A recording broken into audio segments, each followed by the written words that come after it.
You know you're with the one because you're not. It doesn't create a toxic environment, right? There's not all this continuous yelling and screaming, belittling, and hurting the other person's feelings, and not caring how the other person feels, and just feeling how you feel because you're angry, or creating an abusive situation, or the other person just allows it.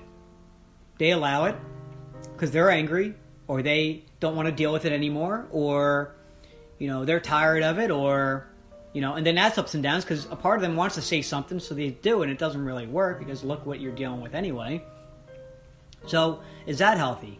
And this is how we have our relationships. We end up not really talking to each other. We end up almost living our separate lives when we should be living our lives, I think, separately to a degree, but also individually to a degree, but also together. Just because you're with someone doesn't mean you shouldn't have your own independent life, what that means to you, finding your own passions, your own desires, achieving what's still important to you in your life. Just because you're with somebody doesn't mean we shut that down. And maybe we never had that to begin with. So of course, going into a relationship, maybe we're using the relationship as a way of saying we did it.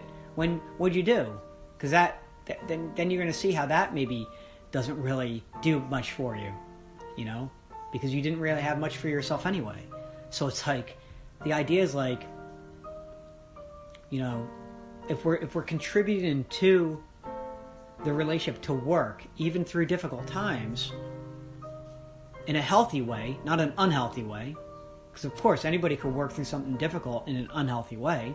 They could be stubborn, they could be disrespectful, they could be unloyal, they could be hurtful, they could be hateful.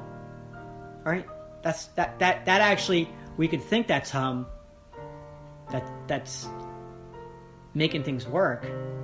Maybe that does make things work because people get controlled by that. It controls other people that way. So it seems like, a happy relationship or whatever, happy family. It's not. Look what it's based off of. Who's in charge? Who controls? Right? It's not a mutual consideration. It's not a let me understand your perspective, understand my perspective, let's work together. It's quite unbalanced a lot of the times. Or both are contributing to it in a very unbalanced way, not just one person.